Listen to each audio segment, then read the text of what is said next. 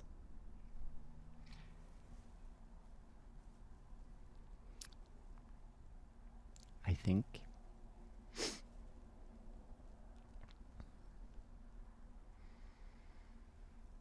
it was someone that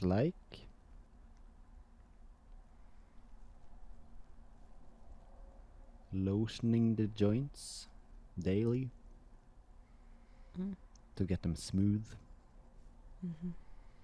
and hopefully to get that lotion into the tendons and the joints, make them smooth, not screechy, and so you can actually keep going as a human being. A lotionist, as I like to call them. A lotionist. Painting walls is a very physically exhausting activity. I hate it. No, I don't hate it. I just dislike it. I don't like Did it you with did at you paint all. these walls? I paint the walls of my mind with beautiful colors to try to alleviate the pain and the suffering of the human race. Wow. And when you do that, Yes. do you have a full palette of colors available to you at your disposal, free of charge in your mind? Or are there some like premium color charges? I would definitely say there's cost to the painting. Yeah. What I kind hear of that. currency the inside of my mind is operating under is hard to tell, and it's shifting. What was the name of the currency like 3 years ago? The currency name was, I just have to go back in the archives. Wait a minute. Yeah, go ahead. Well, Magnus see. unfolds some of his brain. June We'd love to bring up our sponsor. 2020.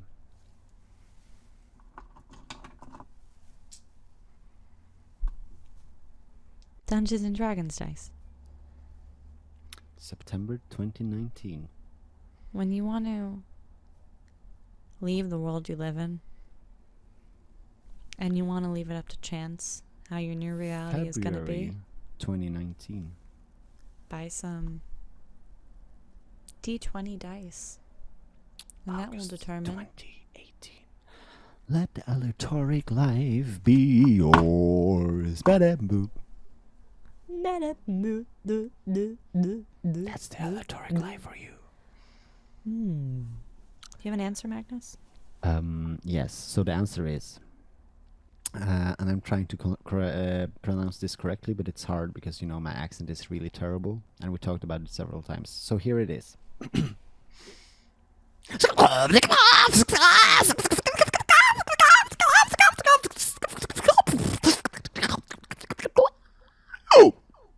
Wow, beautiful. So you had that exact word filed in your brain. You just No, to I had. look for Yeah, it. well, yeah, I guess. Yeah. Yeah, but it's written down, so it's hard. Like the vowels and stuff. It's hard. I don't know if I'd want to live in your mind. If Me that's neither, to what be your honest. currency is called, then And it's the current scene as well.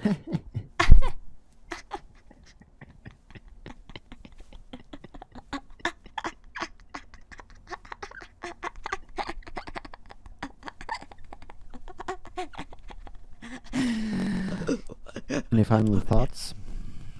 I think the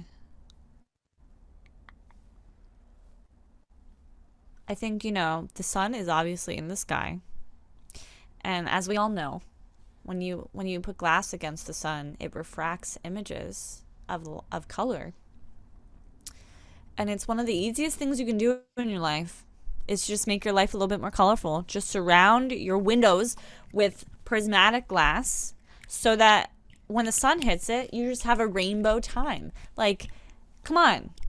Get with your life. You're living a life of gloom.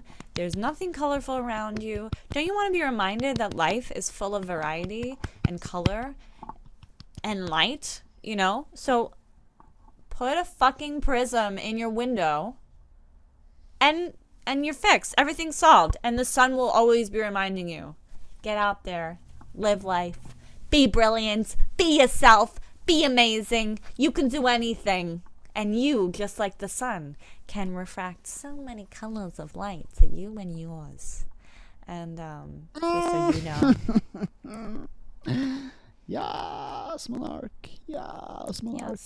Yes, Monarch. See our video on Monarch to get more info on that. That's my closing statement. Magnus, how about you? Do you have a closing statement? Yes, here it comes.